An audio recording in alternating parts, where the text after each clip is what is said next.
Coming to the headlines, so it's a serious thing that is coming up. 19 dead in Rangareddy district near Hyderabad as gravel truck plows into government bus near Hyderabad. 19 passengers, including a 40-day-old infant, were killed and 14 injured when a gravel-laden lorry rammed a state transport corporation bus at Chevalla near Hyderabad on November 3rd early hours. Around 7:10 a.m., the lorry driver, likely trying to avoid a pothole, swerved to the right and crashed to the Telangana RTC bus coming from the opposite direction on the National Highway number 163. The lorry tore through the right side of the bus, killing a few passengers. However, most of the deaths were caused by asphyxiation after the lorry overturned, spilled the gravel on the passengers, and trapping them, unfortunately. Both drivers were killed on the spot. The lorry was headed to Tandur from Shankarpalli, while the bus was plying from Tandur to Hyderabad. An earth mover was deployed to remove the gravel and rescue persons trapped inside the bus. It's a pathetic incident that has happened this week, and 10 days back we have seen other pathetic incident happening near Kurnool. Almost the number of casualties is almost similar. Very bad and unfortunate. Coming back, the other important news. Prime Minister Narendra Modi addressed the first Emerging Science, Technology and Innovation Conclave at New Delhi.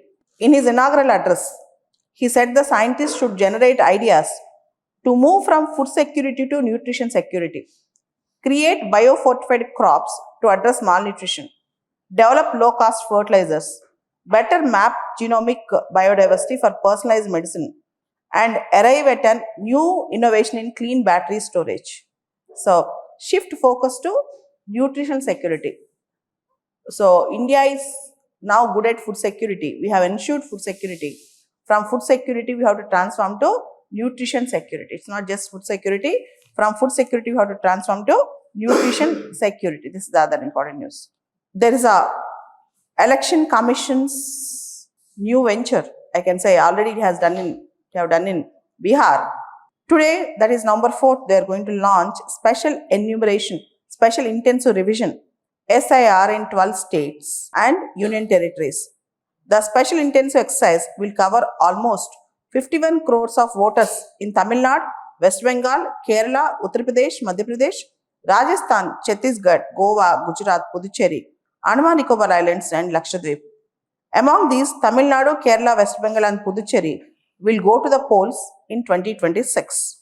So, it's a big thing. Special intensive revision in 12 states, beginning from today, that is November 4th, SIR, Special Intensive Revision. There is a big news from UNESCO Creative Cities Network. Lucknow is now a creative city of gastronomy. Gastronomy means trying different cuisines, culinary, particularly trying, cooking and tasting. So already Hyderabad is a city of gastronomy. Now Lucknow is also a city of gastronomy. In fact, Lucknow, the cuisine is highly diverse, and even Mughlai cuisine is also very famous in Lucknow.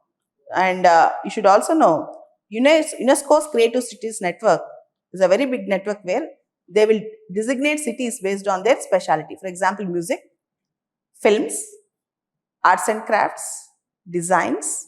So, they will actually designate cities based on the specialty.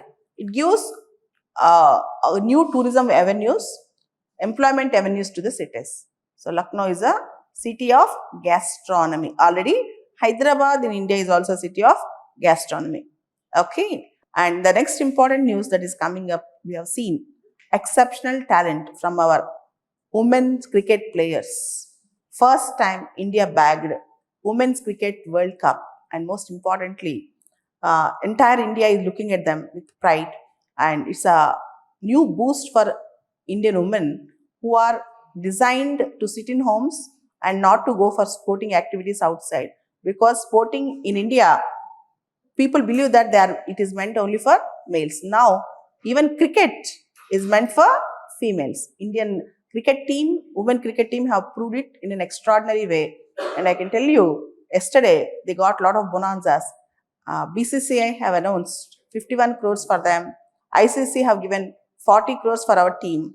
And yesterday one Rajya Sabha MP who was also Ramakrishna Diamond Merchants from Surat, he also announced diamond jewelry and solar rooftops for all the women cricket players who led the team. And you all know Harmanpreet Kaur's captaincy was also exceptional. Smriti Mandhana and Sri Charani from Telugu states. She also performed very well. So right now we are going to see a new era. We are going to see a new era in women's sports in India. And so every day I used to think in gender gap report, we have to fill that. It takes almost 170 years to fill the gender gap between males and females if you start working from now. But a few miracles like this will minimize the period of gender gap. In fact, I can tell you the pay parity with respect to sports is a miraculous thing. Generally, nobody will imagine. No sponsors will not come. Advertisers will not come for women-related sports. I used to tell in various essay classes that sponsors, advertisers will not come because women's sports are not very attractive. But now, from now, women's sport market, women's sports economy will also become a very big economy with this venture. So, exceptional and miraculous thing, and we have to bow our head and say salute, good salute for them. It's a big thing coming up in the women sports.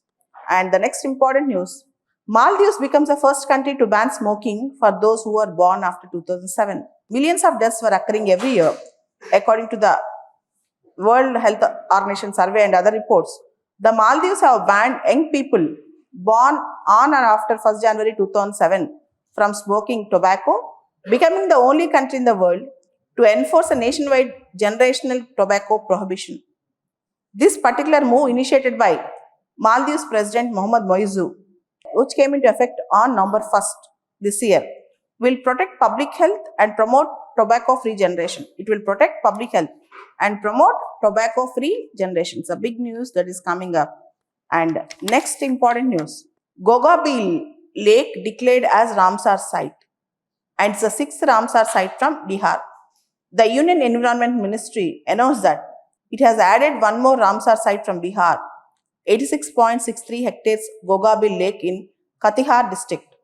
With the addition of Gogabil Lake, Bihar now has 6 Ramsar sites. You all know, with respect to protection of wetlands, Ramsar Convention is also very important. And Gogabil Lake is also very famous lake in Bihar. With the inclusion of Gogabil Lake, there are 94 Ramsar recognized sites in India. There are 94 Ramsar recognized sites in India. So, they are the sites for special protection. You all know it is for wetlands. Ramsar recognition is for wetlands. And the other important news, Taliban to appoint its first diplomat in Delhi, New Delhi. India and Afghanistan are set to further ramp up their diplomatic relations with the appointment of a diplomat by the Taliban regime in November. This will be the first official placement of a diplomat by Taliban in India since its return of power in August 2021. And as you all know, we have a very small technical staff who are leading our embassy in Afghanistan only for practical purposes. We don't officially recognize Taliban government in Afghanistan. Now, Taliban sending a diplomat, first diplomat to India is a big thing. And recently, Amir Khan Muttaqi, Taliban's foreign minister, have visited to India. And again from Afghanistan, powerful 6.3 magnitude earthquake kills at least 12 in Afghanistan. So big news. Unfortunately, there are so many disasters in Afghanistan. The earthquake was detected near the city of Mazar-e-Sharif and the town Kulm. And almost 20 people got killed in this earthquake. Given the timing of the earthquake, which struck at 1 a.m. at the local time in Afghanistan on November 3rd, the United States Geological Survey warned that it could be deadly. It could be deadly. It's a big thing that is coming up from Afghanistan, a deadly earthquake. And the other important news, Donald Trump regularly started claiming that Indian government promised that it will reduce the purchase of oil from Russia. And we can see drop in Russian oil exports to India. Earlier it was 1.95 million barrels per day. Now it was 1.19 million barrels per day. So big news. Slowly we are reducing purchase of oil from Russia. So news that is coming up. Coming back, ASEAN Summit, 47th ASEAN Summit got concluded at Kuala Lumpur. Not only ASEAN Summit, on the sidelines of ASEAN Summit, even many important leaders met, and we had good deals, particularly on the sidelines of ASEAN Summit. Our Defense Minister, Mr. Rajnath Singh, and America's Defense Secretary, Mr. Hegseth, both met and finalized 10 years defense deal. India-US Framework Defense Pact was signed between India and America for technical cooperation, information sharing, and defense cooperation. This is going to be a path-breaking deal between India and America. So this is a very important news for IR students, where India-America Defense Framework Pact was signed on the sidelines of ASEAN Summit, where our Defense Minister, Mr. Rajnath Singh, and American Defense Secretary, Mr. Hegseth, met.